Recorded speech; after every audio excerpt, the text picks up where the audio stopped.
繼續係呼吸系統科醫生嘅林冰醫生啊，咁啊講呼吸系統科啊，梗係講下個肺啊嚇咁。我哋前嗰兩條片咧，一個肺癌啦，一個肺癆啦咁。咁但係咧，一講到呼吸系統咧，就我想由最容易我哋即係睇到嘅一樣嘢就係咳。喂，而家你真係唔好講笑，你突然間咳兩聲啊！首先，就算你戴住口罩，我都走遠啲啦。第二就係你一咳，死啦！喉嚨，喂，唔好啦，唔好喎，係咪 Omicron 啊？係咪新冠啊？驚啊！嚇，真係大家都驚。人點解會咳嘅咧？嗱，咳其實咧，我諗好多人唔知，覺得咳啊，好麻煩，好辛苦啊。但咳其實係保護我哋嘅。哦，係咩？咳點解我哋會咳咧？就係當氣管感覺到入邊有啲嘢喺度咧。佢就會送個信號到我哋個腦，佢有個專門控制咳嘅地方。個腦收到個信號咧，叫咳嗽中樞，佢就俾個 order 出嚟做嘢。一點樣做嘢？我哋啲呼吸肌肉就強力收縮，同埋聲帶一閂埋，入邊啲壓力一谷咳啲嘢出嚟。所以咳係保護我哋。所以好多時我哋講，當一個人咳，醫生開啲止咳藥俾佢好唔好咧？我就好反對嘅。點解？即係等於你話我隻手掂到熱，我會縮翻開。我同你打咗針，等你封咗嗰條神經線，掂到熱嘢你係冇反應，即係好似麻風病人咁樣，你咪好容易燒傷咯。所以咳正係保護我哋嘅。咁但係咳得多，我哋會辛苦，咳得多會有啲人可以咳到肋骨骨折咧，咳到頭痛啊。所以當有咳時，最緊要嗰樣嘢揾出個原因。所以咳我哋講絕大部分原因都係因為氣管有痰，有痰咧我哋先會咳嘅。咁你話點解我哋會有痰？係啦，正常人有冇痰啊？有嘅。其實我哋不停喺度分泌痰，我哋用痰令氣管保持乾淨。我哋吸咗啲塵落去，吸咗啲菌落去，我哋揾啲痰黐住佢。細嘅氣管側邊有啲毛毛，向住一個方向擺動，將啲痰掃上喉嚨吞落肚。我哋不停做緊呢樣嘢，吞落肚嘅。所以好多人有啲人話啊，我唔識掠痰，我吞落肚會唔會好肉酸啊？好唔健康？唔會，正常人不停喺度吞，我哋唔知啫嘛。咁啊幾時會咳呢？正當啲痰太多啦。嗰啲毛毛掃唔切啊！啲痰會積咗喺度，痰一積住，俾啲菌一生咧，氣管發炎，再多啲痰啦。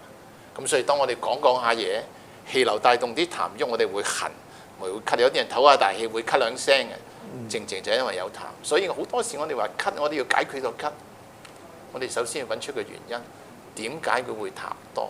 點解會痰多？通常係啲咩情況？冇錯啦，點解會痰多？譬如我哋講正常人傷風感冒。係人都會咳幾日啦，正常咪2-3日好翻。因為傷風感冒時氣管入邊啲黏膜會腫脹，分泌一多呢，毛毛掃唔切，我哋咪通過咳嚟到清理啦。但幾日之後就好翻啦。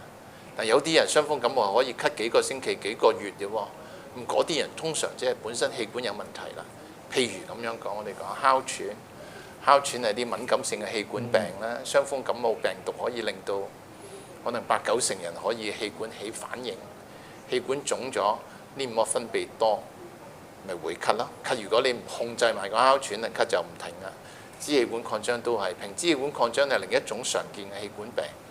啲氣管咧比正常粗咗少少，有啲位粗啲嘅，但係粗咗呢啲毛毛唔識生長啲，所以粗嘅位清理唔到痰，痰積喺嗰度，菌一生，氣管發炎再多啲人變咗個循環。嗰啲人典型就講下嘢講得多，清下喉嚨。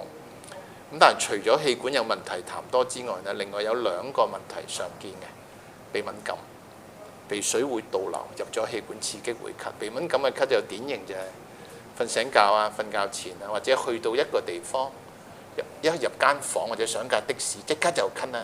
鼻敏感，因為車入邊啲冷氣機嗰啲隔塵網上面有好多啲毛菌嘅，毛菌放啲孢子吸咗落去咧，鼻敏感咪通常起反應嘅。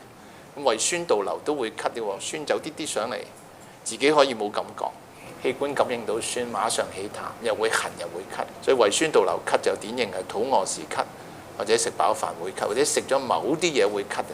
咁食嘢又唔係吞咗入個氣管，點解會咳啊？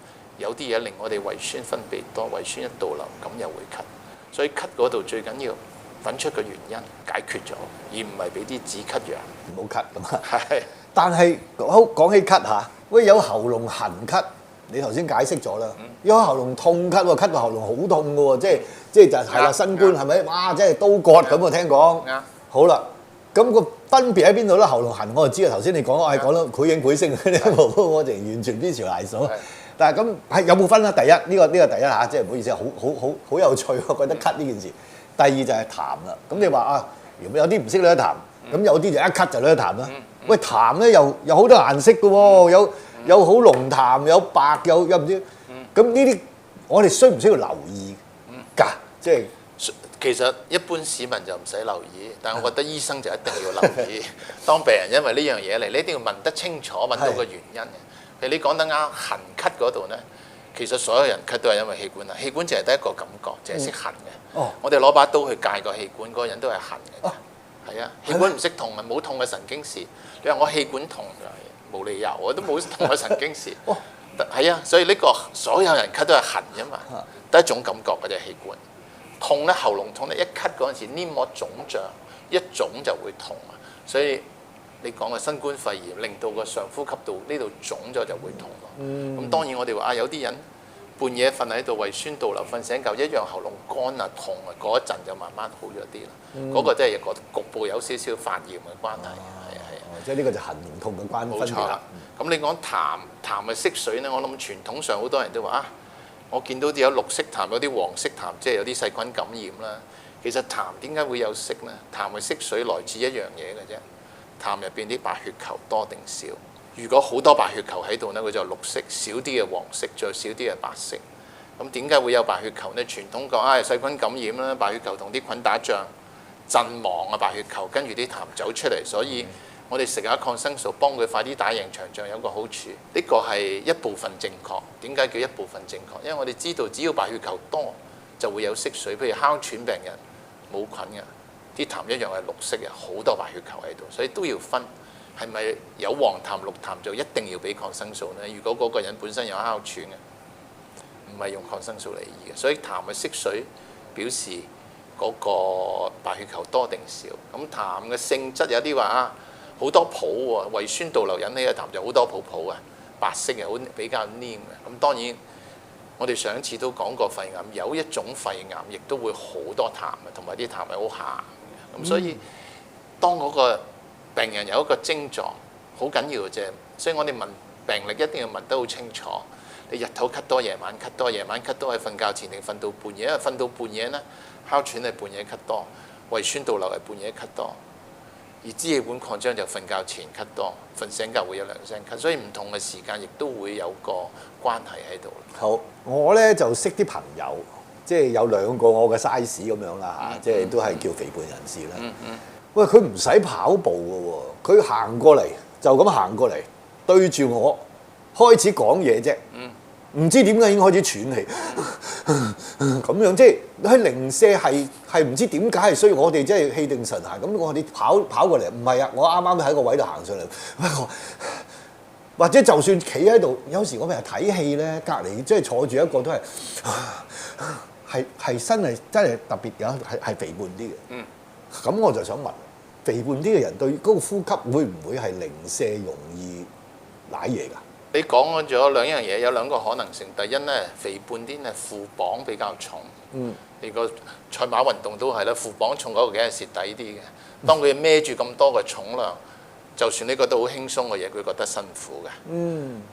但你個坐喺度睇戲嗰個人嘅呼吸聲好大，點解啊？呢個就正如我哋講夜晚瞓覺有鼻鼾一樣。當個上呼吸道比較窄啲，空氣經過窄嘅地方震動就會有聲，所以鼻鼾係瞓着先有。點解啊？瞓着覺人一放鬆，肌肉放鬆，肌肉變得大嚿啲，一逼上呼吸道窄，空氣經過窄嘅地方震動咪有鼻鼾。但係好肥嘅人咧，就算醒嗰陣時，因為呢度壓迫得緊要，嗰條路變得窄咗，所以你覺得嗰個人呼吸聲比較大聲啲。所以呼吸聲大聲同佢係咪喘就兩件事嚟嘅，所以亦都要分啦。OK， 咁喘啦，使唔使留意咧？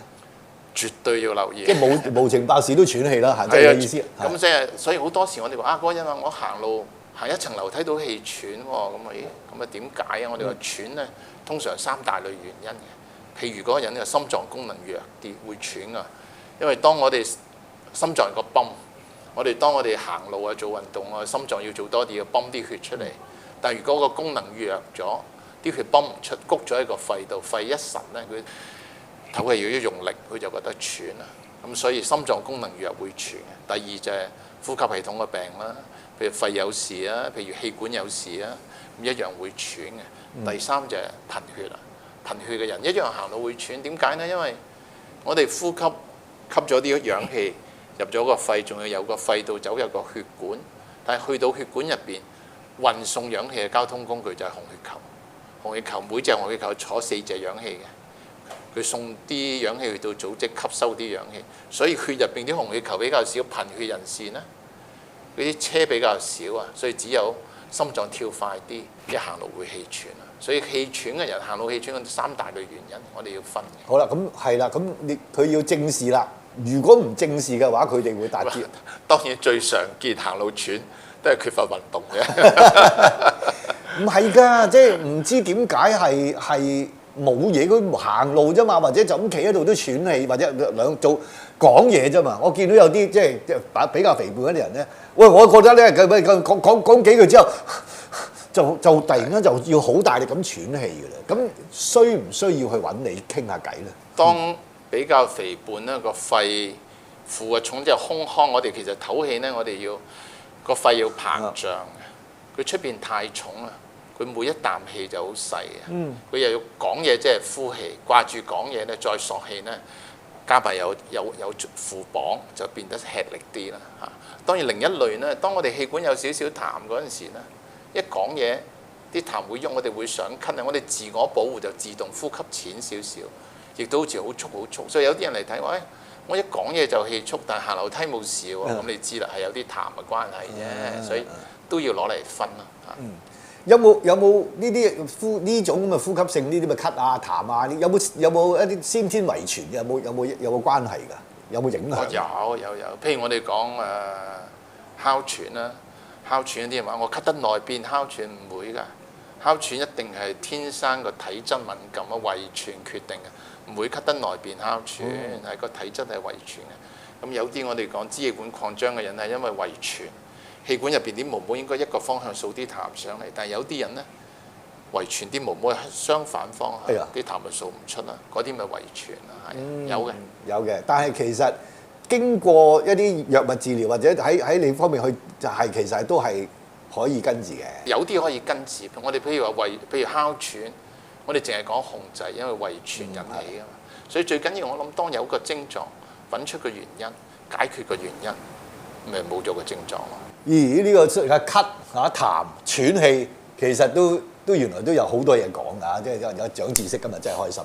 好啦，咁有啲咩問題啊？我覺得呢個咧雖然係講啲好似好細微細嘅咳啊氣喘啊，我覺得大家都有啲問題嘅。我鼓勵大家快啲留言喺度問下林醫生啦，因為林醫生應承咗我㗎啦。如果啲問題即係夠智慧嘅，問得多嘅，我真係再請林醫生上嚟回答，好嘛？即係幫我啲觀眾咧，即係解答多啲啦嚇。